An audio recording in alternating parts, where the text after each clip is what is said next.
The big problem, imagine that you're trying to help people with cancer and you tell everybody, don't come in until you have widely metastatic cancer. That's basically what dementia is. It's widely spread Alzheimer's. So catch it early. Really, when it's pre-Alzheimer's, you never have to worry about it. There's so much that can be done. We see positive outcomes again and again and again. Welcome to Vitality Made Simple. The following production is for educational and entertainment purposes only. If you need medical advice, call your doctor. Now, let's go to Vitality Made Simple.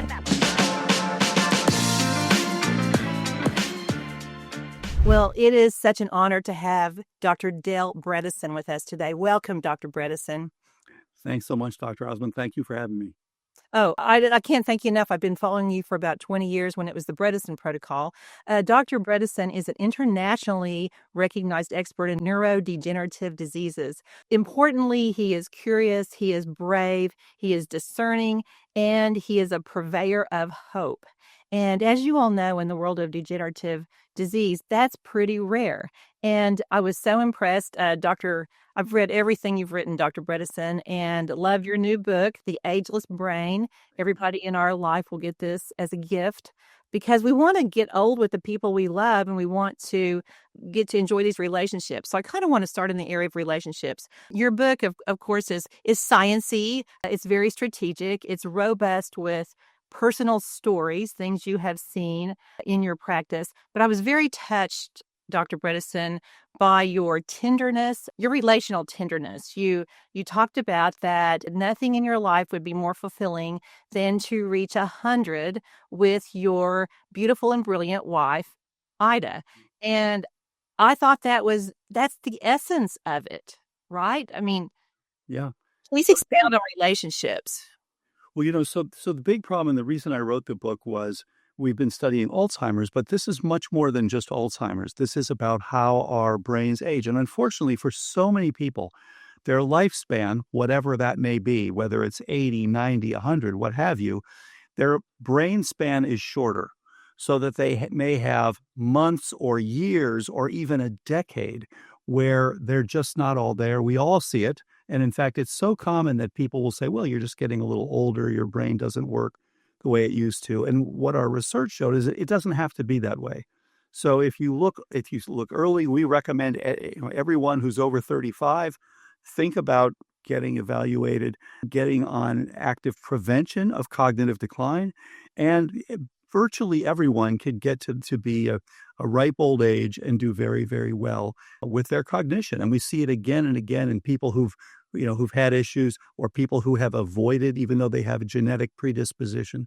So as you indicated, relationships are so critical with your children, with your spouse, with your extended families, etc., with your friends, all of these things. And there's no question that these are impacted by changes in the brain. People become more irritable, more forgetful. They have more arguments. We've had a few people where they would actually hit their spouse, something they would never have done before, but they've lost that control. So that avoiding that and keeping people's cognition optimal is such a critical thing. And now we understand it so much better than we did even a few years ago. There are new tools as well, new blood tests, new treatment approaches, personalized medicine, all these things that weren't there a few years ago that can help people to have optimal brain spans. I love that brain span. In my TED Talk, I talked about health span, lifespan, but then vitality span because of the podcast. But brain span is actually the best term, I think, Dr. Bredesen, because it encompasses, every single thing, and anything we do for our brains is going to help all the other areas. In your book, you coined a term cognoscopy, kind of like a colonoscopy. Now, colonoscopies, I think that age has been dropped to 40, but it was 50 historically. But you're saying 35 for this. I love that term, cognoscopy. What would that entail for the average person? Yeah, it's a great point. And we look at this very much based on the scientific evidence, what's been shown, when do you have changes? But when I wrote this, that everyone should start at 35, just as, again, as you said, if you're 40, when I was younger, when I turned 50 many years ago, It was said when you turn 50, get a colonoscopy. As you said, you should probably do it at 40. But what has just been published recently is that there are changes that you can pick up of what will become Alzheimer's down the road at 25, which is a surprise. When I was training in neurology, we never saw people. It was a disease of the 60s, 70s, 80s, 90s. Many people called it old timers disease. Now we know that it starts many years before you have a diagnosis. Now we have very good blood tests. You can pick it up. Just like when people first measured hemoglobin A1C, you can pick it up when you're headed for diabetes before you ever have diabetes, so that you can prevent the changes, the blindness, the kidney failure, the vascular disease.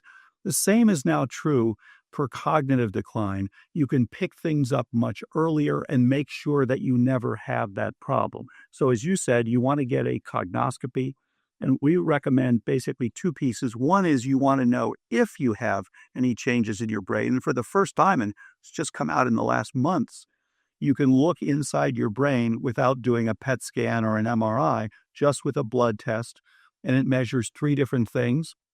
One is called p-tau217, which is a molecule which changes as we respond to insults to our brain.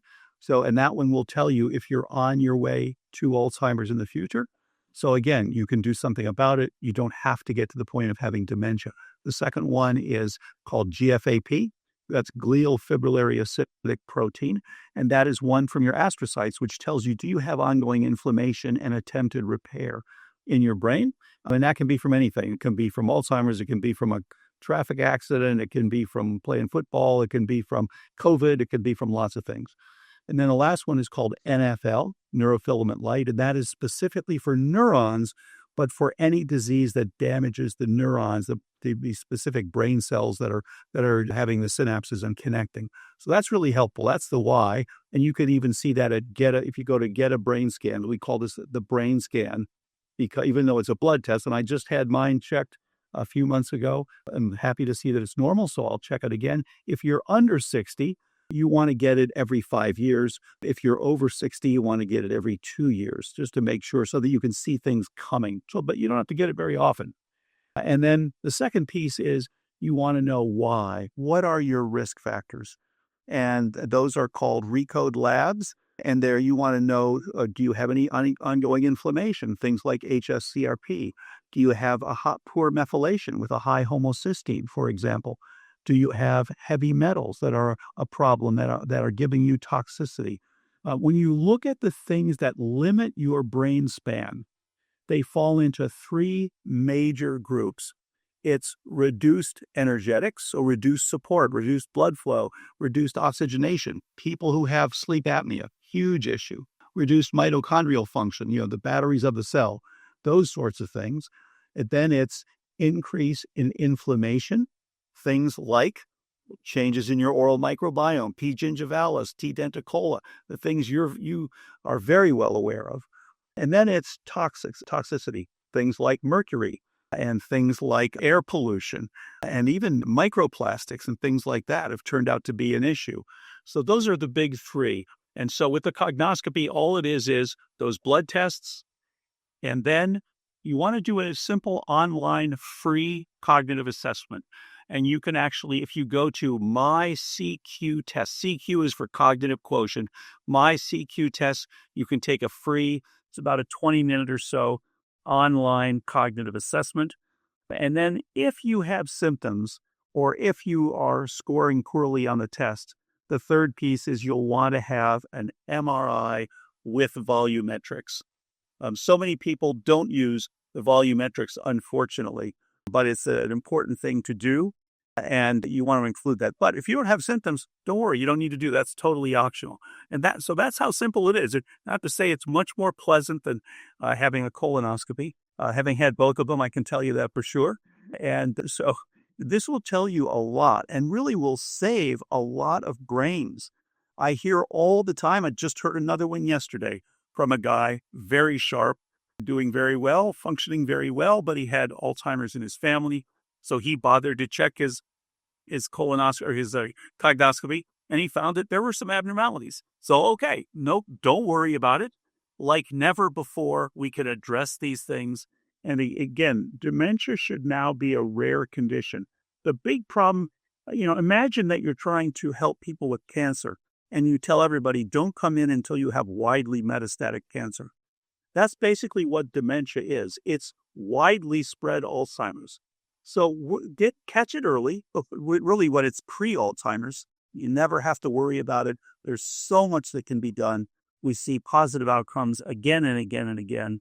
In our trial, where we actually had people who were relatively in the later stages, in what's called MCI and early dementia, 84% of those people improved. And we also just published recently sustained improvement for over a decade in some people. So this is an era when we should be able to make dementia a rare problem. In the past, it was an issue because people waited so long. Well, when people think it's inevitable, they ignore it. And as you say in your book, it's just so easy to not pay attention to any symptoms in yourself or in your loved ones.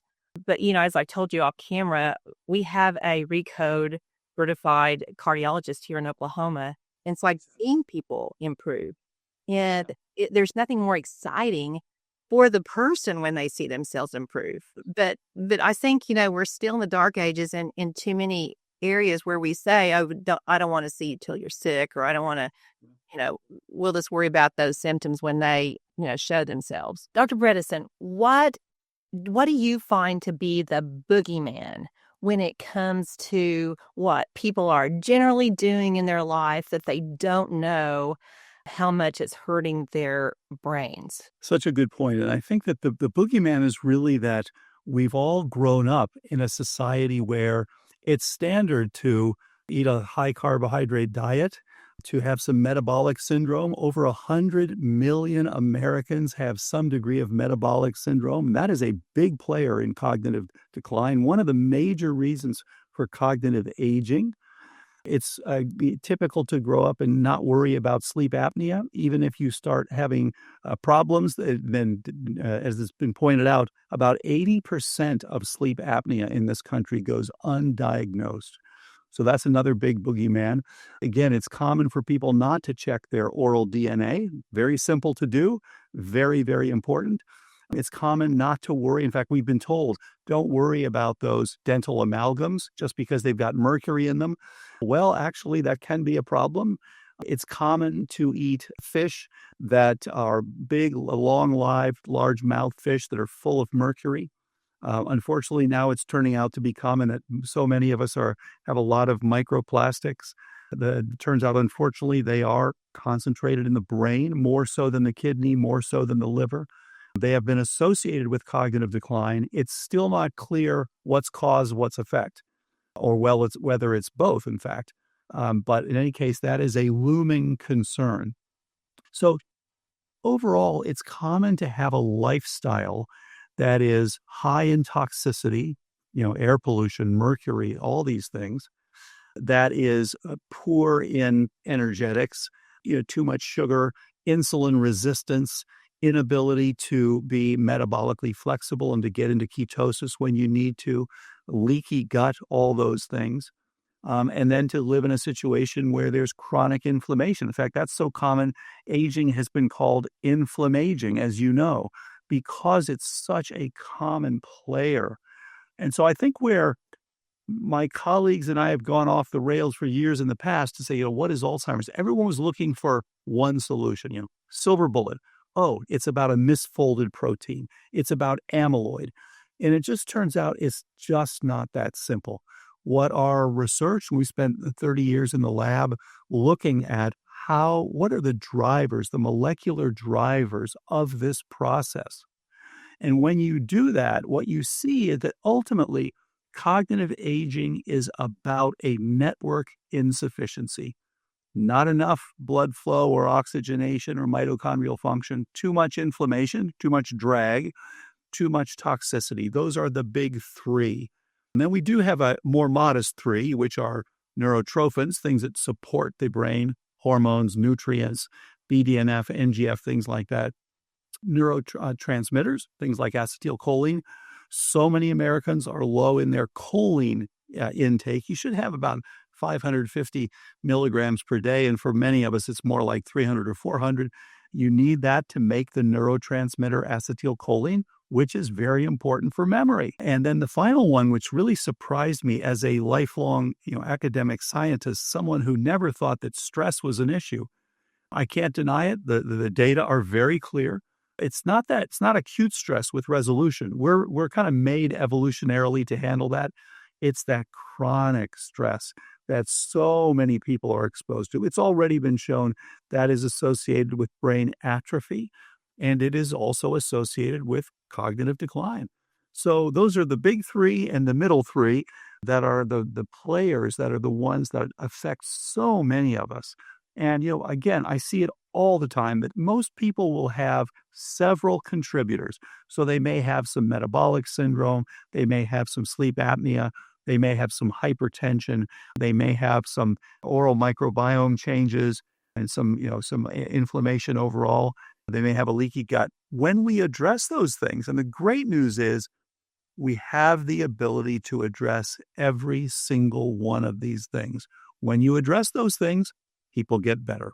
And we see it again and again and again. Well, the cardiologist here in Oklahoma City who is RECODE certified, really trains people well in your protocol to repair the holes in the roof. Yeah. And that is such a tangible way for people to look at it, Dr. Bredesen. So I'll have people come in and they'll say, okay, Dr. Debbie, I've got this hole, and here you're going to help me with this hole.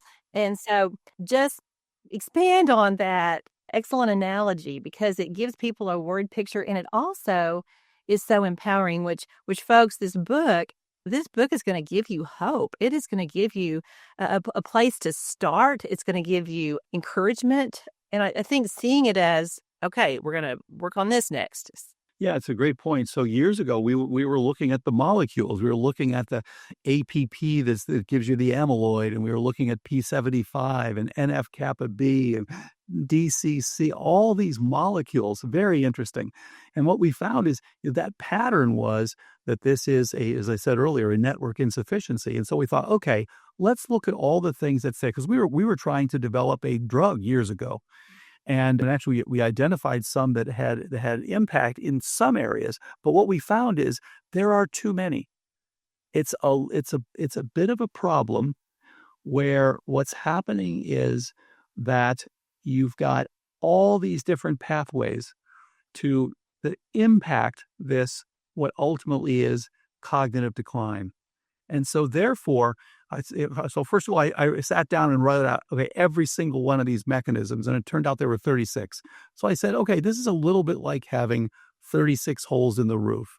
So you want to patch all the holes. A drug is an excellent patch for one hole, but what about the other 35? So you've got to really, so that's why I started saying to people, look, you got to patch the holes in the roof and just take one at a time. The great news is when you've patched several of them, often the other ones will just slam shut because you're now kind of on the right side of that. So that's the idea of the 36 holes in the roof, and people really can pick that up easily and say, we get it. Talk about the 12-3 plan in the book in terms of a ketogenic diet. I appreciate that it's very user-friendly, the way you present it. So tell our readers about 12-3 and then please touch on insulin degrading enzyme. I think that is really, really important to give people another piece of their why if they want to do this. Yeah, great point. So the idea of the KetoFlex 12-3, so if you look at what happens with the driving the cognitive decline and what you can do about it, then what you find is that there are the seven, what we call the 7 basics: diet, exercise, sleep, stress, brain training, detox, and some targeted supplements. And then there are the 2 specifics. Are there specific chronic infections to go after? And are there specific toxins to go after? That approach, looking at all those 36 holes, all those different groups of things, really helps the vast majority of people, especially if you don't wait until late stages to start. And so KetoFlex 12-3 is the idea is that you want to become metabolically flexible. So you want to be able to go back and forth between burning glucose and burning ketones. And the way to do that is to have a fasting period at night of 12 to 16 hours. So, for example, if you finish your last meal at 7 p.m., you should wait till 7 a.m. It gives your brain a chance to go into autophagy, to clean itself. Basically, your brain is cleaning itself at night. And you have to be able to go back and forth. You want to be able to burn glucose or ketones. Our brains, as you know, are like a Prius. They can burn two things, but instead of electricity and gasoline, what this is doing is glucose or ketones. And so what happens for so many of us, when we become insulin resistant, our insulin starts to go up because it has to deal with the fact that you have some resistance to the signaling of the insulin. Now, what that does is the high insulin, number one, you've got a poor response to it, so you're not able to burn glucose very well. But number two, that high insulin prevents your body from making the ketones it needs. So now you're really sputtering. You don't have either. It's like a Prius that's low on both fuel and electricity. You're not going to get very far. And that's when I see people with cognitive decline, virtually all of them have some degree of reduction in energetic support. And so we get a lot of great things from KetoFlex 12.3. And in fact, Trifecta has worked with us to make meals available. You can actually get this, see for yourself. You can actually see what will help to drive you into that it's a plant-rich, mildly ketogenic diet. And what you do with this will give you high phytonutrients, high fiber, which helps you to detox, improves your gut microbiome. It will give you a low-carb diet. It's good fats diet as opposed to bad fats. It's an anti-inflammatory diet. So these things are all there and really do help people to get cognitive improvement. In fact, one of the nutritionists here who's involved with our ongoing randomized controlled trial at 6 different sites around the country. She's known for her ability to get people into that state really quickly, really well. And these people just notice an improvement, like, wow, more energy, better thinking, better sharpness, etc., better memory, all these sorts of things. So that KetoFlex 12.3 is the associated nutrition that has done the best so far, better than any other diet in terms of actually boosting your cognitive abilities. And then you mentioned IDE. So IDE is an enzyme that your body makes. It's called insulin-degrading enzyme, IDE, as you mentioned. And you make this to degrade. So after you have insulin, obviously you don't want to keep your insulin around because you'll become hypoglycemic. Having a lot of hypoglycemia, which is very common, is also damaging to your brain. So you want to have the insulin, you want it to do its job, and then you want to degrade it quickly with your IDE. Well, guess what else IDE degrades? It also degrades amyloid, the amyloid that is associated with Alzheimer's disease. So when it's there with these high insulins, it's constantly at work. It cannot do its job to degrade the amyloid. And that's one reason that many people believe, one mechanism that many people believe is the reason that one of the contributors to this increased amount of amyloid. And I should say, the amyloid that you see in the brains that characterizes Alzheimer's disease has always been seen as the bad actor, the thing that gives you Alzheimer's. But increasingly, what the research shows is the opposite. It's the response to the insults that are damaging your brain. So, for example, if you start to get some periodontitis and you have P. gingivalis in association with that periodontitis, lots of research now showing P. gingivalis in the brain is associated with cognitive decline. So what does your brain do? It now is going to activate the immune system. Now, we think about the immune system as innate immune system and as the adaptive immune system. But before either of those, you have barrier function. So your skin, very good barrier. Your cerumen in your ear is an antimicrobial barrier. And what we now believe is that amyloid is laid down originally as a non-inflammatory barrier. So as long as you can deal with small amounts of herpes simplex from your lip, or a P. gingivalis, or T. denticola, or other pathogens, you can do very well. And that's what's been shown. You can live 20, 30 or more years with good cognition despite the amyloid. It's when that's not enough, you're exceeding the barriers, continued exposure, for example, that you now have to bring in the inflammatory. Now you bring in your microglia, you bring in your mast cells, you bring in your cytokines. That's what's associated with cognitive decline. So as long as it's very little and you can handle it, that does fairly well. So again, the degrading your amyloid over time is, if it's starting to bring in those bigger players of the cytokines and stuff, is not good for you. So as the amyloid increases, it potentially gets more inflammatory, and that's why we need the insulin-degrading enzyme to keep it more at bay. And then as far as the KetoFlex 12-3, so for our listeners, you want to make sure that you have 12 hours of not eating, between meals at night, at least 12 hours, maybe 16. You also want to not eat 3 hours before bedtime, which is key, just to give your body a rest. So I wanted to make sure I clarified that. Also, so Dr. Bredesen, as far as those tropic factors, one thing you mentioned in your book is vitamin D. Please expound for our listeners, because that's something I find consistently low in people who are not intentionally increasing it. Such an important point. And by the way, as you know, the research has been published by the epidemiologists showing that people who are low in vitamin D have an increased risk for cognitive decline. So it's yet another factor. And many of us, especially because we live indoors and we may not be going out much during the wintertime, our vitamin D can be very, very low. And so, when we were cave people years and years ago, you're out there foraging, you're getting a lot of sun exposure, you're getting a lot of vitamin D. So we're not really made to have these very low vitamin D levels. Now, vitamin D is a fascinating nutrient. It is really more of a hormone.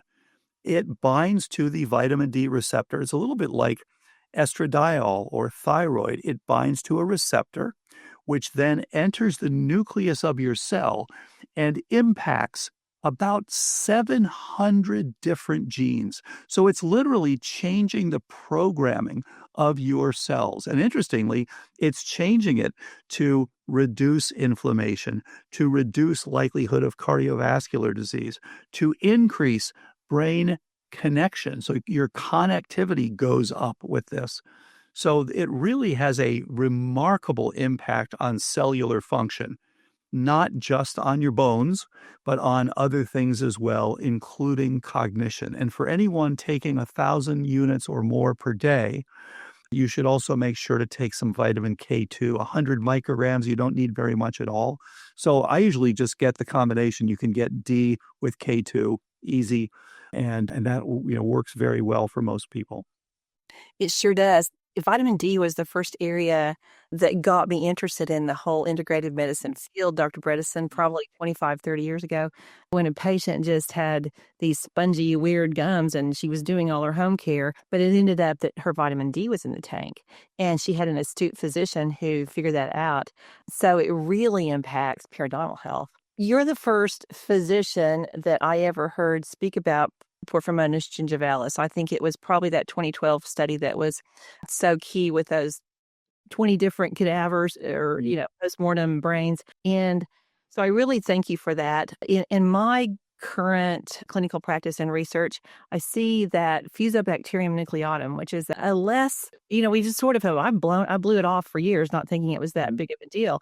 But now we know that it's a major player with cognitive decline because it sort of encourages P. gingivalis and Treponema denticola, these other pathogens that you mentioned, to be worse.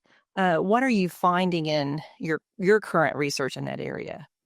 So when we look at the oral contributions, as you know, the oral contributions to cognition are huge. You could argue that is the most important area when you're looking at cognition, because it has to do with sleep apnea and airway restriction, upper airway resistance syndrome, all those. It has to do with your mercury status.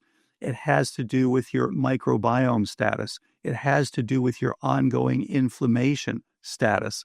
It has to do with all these different things that are critical. You mentioned, gingivitis, periodontitis, and these different organisms, whether it's, F. nucleatum that you just mentioned, Prevotella intermedia, T. denticola, P. gingivalis, just go right down the list. So yes, what we find is that people who have these increased pathogens do have an increased risk, and this has been noted previously by others, do have an increased risk for cognitive decline. And improving those. The great news is there are now rinses, things like Stella Life and Dental Sidon and things like that, and probiotic and toothpastes and things like that can improve your oral microbiome.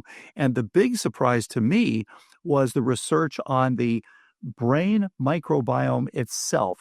I was always taught in my training the brain should be a sterile organism. It certainly makes sense. We thought, look, if it's not sterile, you have meningitis or encephalitis. You can't have a non-sterile brain, but it turns out that is not the case. Just like in your gut, there is a brain microbiome. And the surprise to me was that much of the brain microbiome is reflective of the oral microbiome. So there does seem to be more communication there than we understood in the past. And so optimizing that, not overwhelming the brain and not overwhelming it with pathogens like P. gingivalis and F. nucleatum. And as I recall, isn't F. nucleatum the one that was also implicated recently in cancer as well? Oh, I see I'm Dr. Bredesen. My patients are physician referrals, so I see a lot of colorectal cancer. And so far, 100% of patients with colorectal cancer have F. nucleatum present on their GI map higher than optimal levels. I've sort of argued with GI map about their reference ranges because I'm seeing problems at the 6th power. Their reference range is the 8th power. I love the GI map. It's a great test. But nevertheless, this is an oral bacteria, folks, that translocates to the gut. And actually, it's found in a good 30-40%, the numbers going up, of colorectal tumors. We don't know if it's fertilizer for that tumor. A lot of people think it's sort of causative. After I did my TED Talk, Dr. Bredesen, I got a big email from a researcher in Europe who said, Debbie, this is causative, and you're going to believe me in 10 years. That was about 2017, 18. So I think it is a huge player. What's been interesting to me, Dr. Bredesen, is that, brain fog is on my health history now, which it never was. It wasn't on my health history 15 years ago. And it gets better when Fusobacterium nucleatum decreases. Well, I think we all have to remember that your oral cavity is not Las Vegas. What happens there doesn't stay there. It's going on in your brain. It's going on in your colon. It's going on in your gut. It's going on in your sinuses. So it's going on in your lymph nodes. So the bottom line is, this is not Las Vegas here.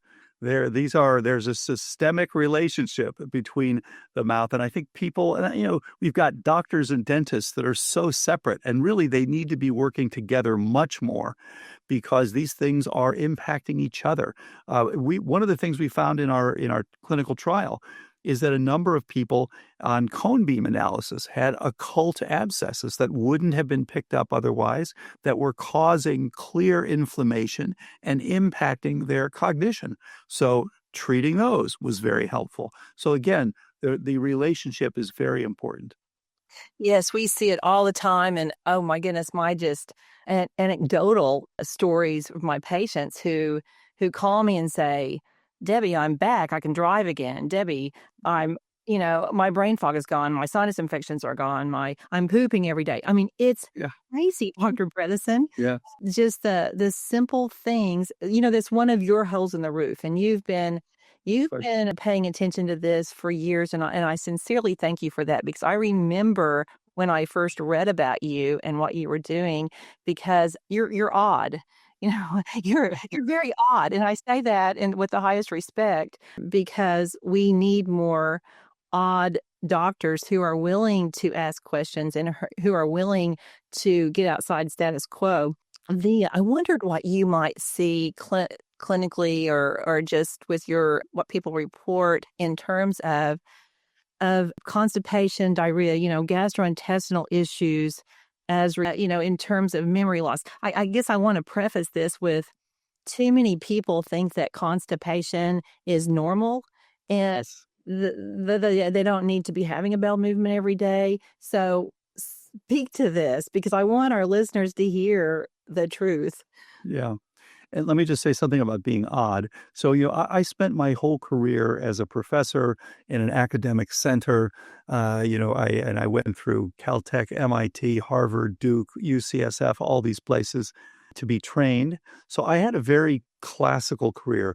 But what happened was our research showed us over the years that we have to quit thinking of a silver bullet and we need to be thinking about silver buckshot.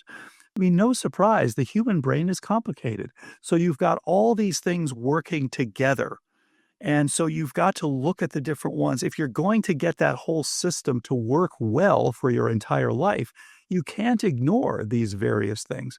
And I would say one of the most important things for people to understand is before you get the dementia of Alzheimer's, you have you go through 4 phases. You have a period where you are pre-symptomatic, where you can already pick things up in blood tests and say, oh, you're headed for something, but it may be 20 years down the road. This is why we encourage everyone, if you're 35 or over, please get evaluated, get a cognoscopy, check things out, and get on active prevention.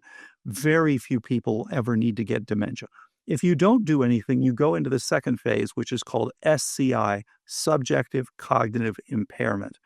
And when you do that, that means by definition, something's not quite right. And for so many of us, we'll say, gee, I can't remember phone numbers the way I used to. I may not be able to remember, the instructions that I got, for example, for driving to place X. And of course, now most people will use, their iPhone or something like that. But things like that, they may not be able to do things like, remember, where did I park? Things like that. These are issues and you should notice them. But during that SCI phase, which may last 10 years, you're still able to score normally if you take a cognitive test. Now, the third phase is called MCI, mild cognitive impairment. And what that means is that you're now scoring abnormally on cognitive tests, but you're still fine with your activities of daily living. You could take care of yourself. You can balance your checkbook, things like that. It's only when you get to that fourth, dementia, that there's a real problem. So again, this is where I think it's so, so important. Don't ignore it. The doctors, unfortunately, will hurt you by saying, oh, you're just getting a little older. No, that's the time to jump in there. And as you mentioned, people will notice, oh my gosh, I just function better. My weight is better. We hear us all the time.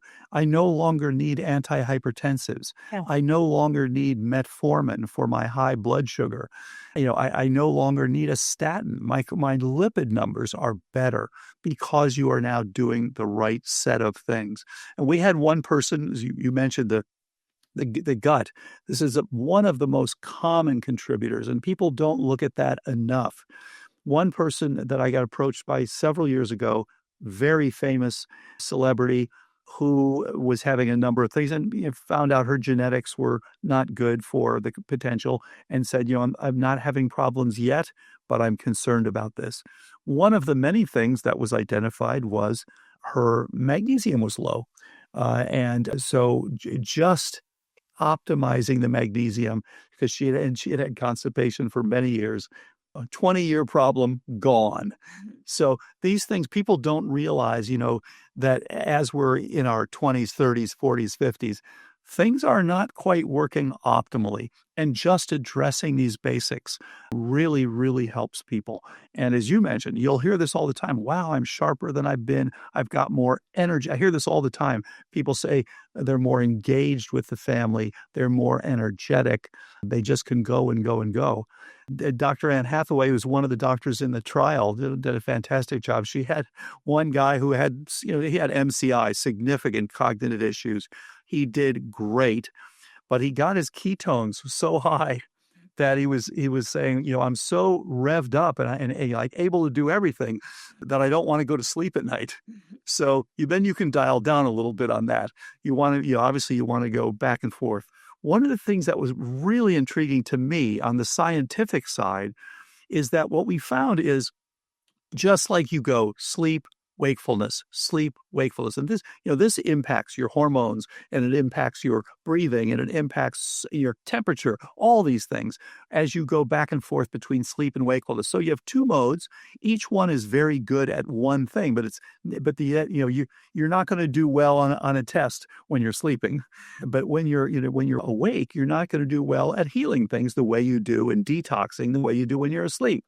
And especially with sleep, you want to get that hour of deep sleep so that you can detox better, an hour and a half of REM sleep to help with your memory, 7 hours of total sleep at least. And then you want to have an oxygen saturation during that time of at least 94%. So sleep, huge issue all by itself. So all of these things are critical. And I think, wearables are one of the things that's really going to help us because we're picking up things earlier and we can see when things are a problem. So all these things are critical. And I was mentioning before the ketones. So what we find is you go back and forth, sleep and wakefulness. Well, it turns out also you go back and forth between connection and protection. When your brain is doing well, it's not inflamed, you don't have major problems with your microbiome and your oral microbiome, et cetera, you're very good at learning new things. And everybody notices this. You stay up all night, you have a lot of stress, things like that, your memory's not as good. You go from a connection mode to a protection mode. And when people are getting Alzheimer's, they are in a chronic protection mode. They are dealing with all of these insults, and we have to get them back into the connection mode, getting rid of those insults, minimizing that, reducing that inflammation, decreasing the toxicity, getting you to be insulin sensitive, all those things, getting your vitamin D to be optimal, your hormones to be optimal, your trophic support, your oxygenation, your mitochondria. This system works. It's like a finely honed machine. When you do that, you now flip back into connection mode. And it's amazing. You can go down, there's a change in your ability to clot. You have more clotting, worse problems with COVID when you're in that protection mode. You're making those cytokines that give you that cytokine storm. So there is this connection mode, protection mode, and it is associated with cognitive decline. Well, and there's so many good side effects that I've seen from your protocol in real time as people get off of statins. Of course, statins are a risk factor for cognitive decline. When people get off of proton pump inhibitors are a risk factor for cognitive decline. So, when people can see these objective changes where it's like, okay, I was taking, all these prescriptions and now I'm not, and they see, such rapid changes. It's so exciting. And then when you think about that connection mode, here we are again, Dr. Bredesen, to relationships. I mean, Right. That people tend to stay away from people who are experiencing cognitive decline, and people stay home who are embarrassed when they can't remember things like they used to or names like they used to. So it really does impact relationships, and relationships are the thing in our lives that fulfill us and that make us happy. No question. And again, as with so many of these things, there's a bidirectional input. So in fact, having good social interactions has been shown repeatedly to be something that inhibits cognitive decline. You're interacting, you're getting positive feedback, you're enjoying life, you're out and doing things, you're learning, you're back in that connection mode again. And so what's happening is as you said, this impacts your relationships as you start faltering, as you start having problems. You're not enjoying things. You're not happy. Your relationships aren't as fulfilling. Again, these are things that as a scientist, I used to think were important in cognitive decline. I thought it was all about the biochemistry, but it's turning out that these things interrelate very importantly. So no question. And, you can imagine yourself if you're out with your spouse or significant other or your friends, whoever if you're in a good mood, you're feeling positive, you're interacting, you just have a richer, happier life. when you're now having trouble, you're flailing, you're like, did I remember this? Oh my gosh, you're upset with yourself. It just doesn't go as well. Yeah, no, it's crazy how it always comes down to relationships. And in your book, you mentioned the dancing Nana, and she's someone that I follow on Instagram.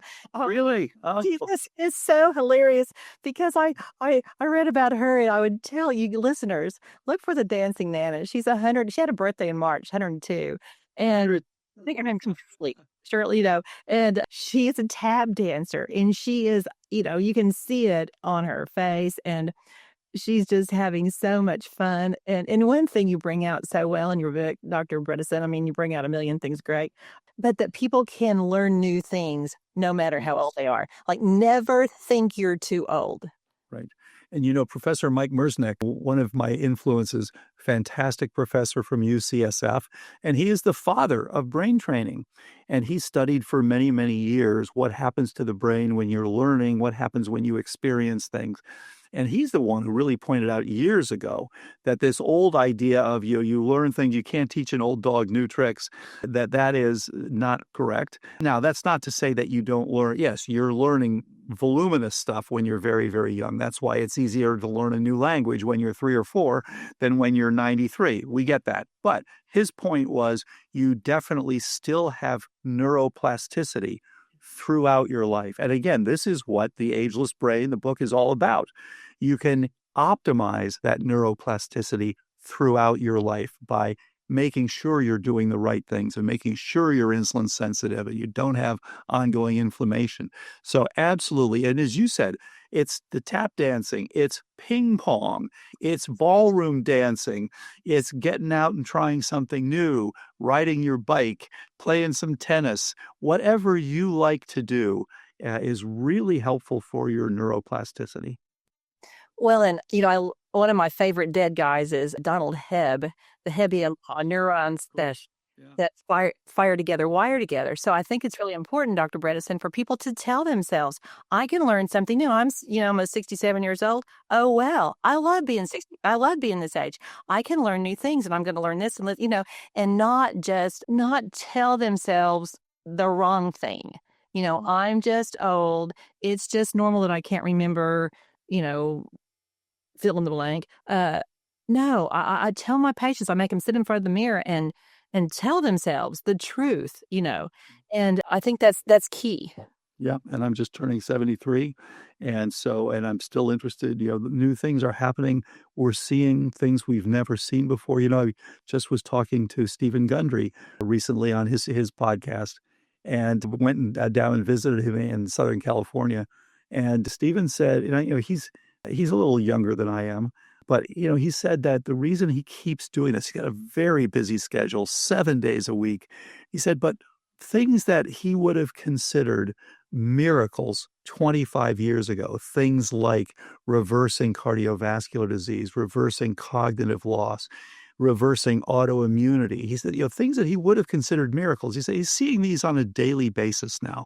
So he's seeing things that are so exciting to see people improve. And really what we're seeing as a field now is that the complex chronic illnesses that did not yield to 20th century medicine, simple prescription pad medicine, things like Alzheimer's, Lewy body disease, cardiovascular disease, cancers, autoimmune disease, rheumatoid arthritis, lupus, all these things are yielding to personalized medicine protocols, so-called precision medicine. And this is very exciting, just to see people getting better that had no hope is such a wonderful thing and very fulfilling. And so I want to see as many people as we can improve their cognitive status and improve their brain spans. Absolutely. Improve their brain spans. And once in a while, Dr. Bredesen, someone will say, oh, it's so expensive to have those tests. And I say, have you looked at the price of memory care per month? I mean, it is a bargain compared. It's a great point, and it's a tough one because I totally get it. Nobody wants to spend hundreds of dollars for testing. But what you have to remember, it's a little bit like, like your car, catch things early and they're going to be much, much less expensive and much more successful. What we see is for people who get on prevention, we've never seen anyone go to becoming demented. For people who have SCI, virtually 100% of those people can get better. We see people get better all the time. We don't see people who don't, if they do the right things. For people who have MCI, in our trial, 84% of people got better, but not everybody.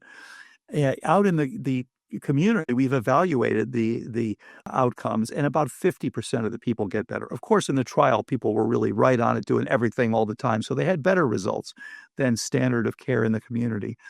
In dementia, what the goal is really to stabilize. We do see people improve, but we don't see them improve all the way back to normal. So that's the difference. So again, getting on early, as you indicated, memory care facilities are typically over $100,000 per year. So you can save 90% of that or even more by doing the right things. Get evaluated. You may spend something the first year. That's true, especially if you already have some cognitive change. But by the second and third year, it's much, much less. And as some people have said, look, you can do this for almost nothing if you just do the basics, if you do the optimize your food, your exercise, do those sorts of things. You can do the vast majority of this. Yes, you might want to have a few supplements like vitamin D. I happen to like Resolvins, one of the ones I like. I happen to like citicoline or alpha GPC because that improves my cholinergic status, improves my memory. As I mentioned earlier, I take the K2. I also happen to like the magnesium. That's been very helpful. I was low myself. Potassium is another one that can contribute to problems. So yeah, there are some basics that we can all do, but there's so much available now. And so you can save the vast majority. Unfortunately, the average American, if they develop Alzheimer's, will spend about $400,000 in total before dying. So let's prevent 90+% of that over your whole life. Just get the basic tests, make sure you optimize things, and save your money and save your brain. Well, and the place to start is to read your book, The Ageless Brain.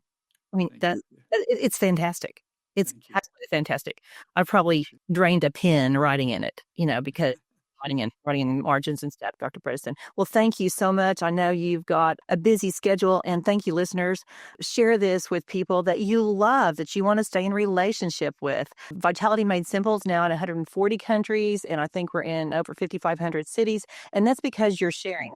Join me on Instagram. Join Dr. Bredesen on Instagram. I'll put some of these links in the show notes.